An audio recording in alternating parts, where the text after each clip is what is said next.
Roosevelt, whose family had been New York bankers since the 18th century, whose uncle Frederick was on the original Federal Reserve Board, was very sympathetic to the interests of the international bankers, and the interest was to enter the war, as we've seen, nothing is more profitable for international bankers than war.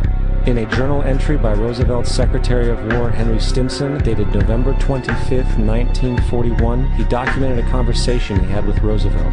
The question was, how should we maneuver them into firing the first shot? It was desirable to make sure the Japanese be the ones to do this, so that there should remain no doubt as to who were the aggressors. In the months leading up to the attack on Pearl Harbor, Roosevelt had done almost everything in his power to anger the Japanese, showing a posture of aggression. He halted all of Japan's imports of American petroleum. He froze all the Japanese assets in the United States. He made public loans to nationalist China and supplied military aid to the British, both enemies of Japan in the war, which, by the way, is completely in violation of international war rules.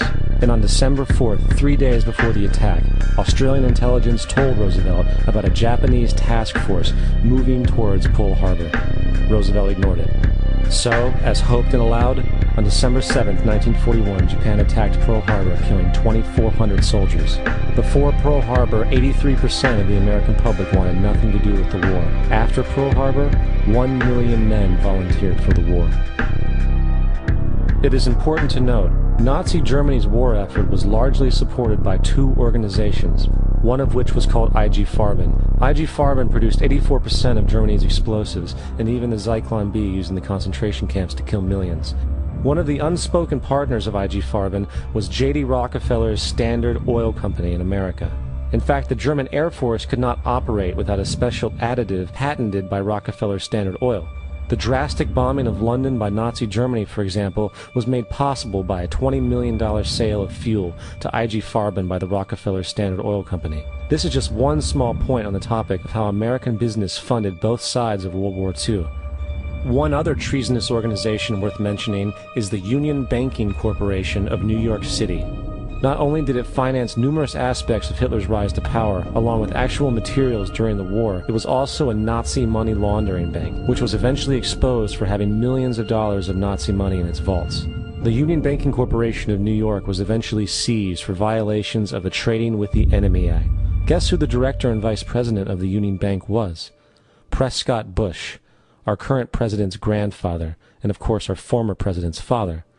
Keep that in mind when considering the moral and political dispositions of the Bush family. Vietnam.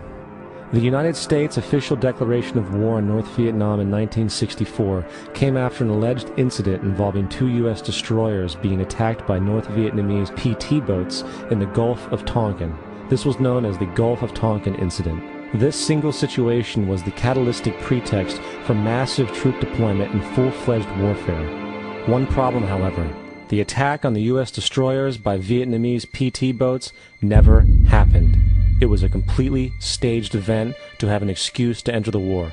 Former Secretary of Defense Robert McNamara stated years later that the Gulf of Tonkin incident was a mistake, while many other insiders and officers have come forward, relaying that it was a contrived farce, a complete lie. Once in the war, it was business as usual. In October 1966, President Lyndon Johnson lifted trading restrictions on the Soviet bloc, knowing full well that the Soviets were providing upwards of 80% of North Vietnam's war supplies.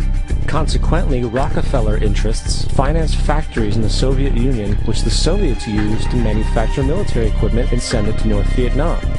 However, the funding of both sides of this conflict was only one side of the coin. In 1985, Vietnam's rules of engagement were declassified. This detailed what American troops were and were not allowed to do in the war. It included absurdities like North Vietnamese anti-aircraft missile systems could not be bombed until they were known to be fully operational. No enemy could be pursued once they crossed the border of Laos or Cambodia. And most revealing of all, the most critical strategic targets were not allowed to be attacked unless initiated by high military officials. Apart from these imposed ludicrous limitations, North Vietnam was informed of these restrictions and therefore could base entire strategies around the limitations of the American forces. This is why the war went on so long. And the bottom line is this: the Vietnam War was never meant to be won, just sustained. This war for profit resulted in 58,000 American deaths and 3 million dead Vietnamese. So, where are we now? September 11th was the jumpstart for what is now an accelerated agenda by the ruthless elite. It was a staged war pretext no different than the sinking of the Lusitania, the provoking of Pearl Harbor, and the Gulf of Tonkin lie. In fact, if 9/11 wasn't a planned war pretext, it would be an exception to the rule. It has been used to launch 2 unprovoked illegal wars, one against Iraq and one against Afghanistan. However, 9/11 was a pretext for another war as well, the war against you. The Patriot Act, Homeland Security, the Military Tribunals Act, and other legislations are all completely and entirely designed to destroy your civil liberties and limit your ability to fight back against what is coming. Currently in the United States, unannounced to most brainwashed Americans, your home can be searched without a warrant, without you being home. You can in turn be arrested with no charges revealed to you, detained indefinitely with no access to a lawyer, and legally tortured, all under the suspicion that you might be a terrorist. If you need a painted picture of what is happening in this country, let's recognize how history repeats itself. In February 1933, Hitler staged a false flag attack, burning down his own German parliament building, the Reichstag, and blamed it on communist terrorists. Within the next few weeks, he passed the Enabling Act, which completely eradicated the German Constitution, destroying people's liberties. He then led a series of preemptive wars, all justified to the German people as necessary to maintaining homeland security.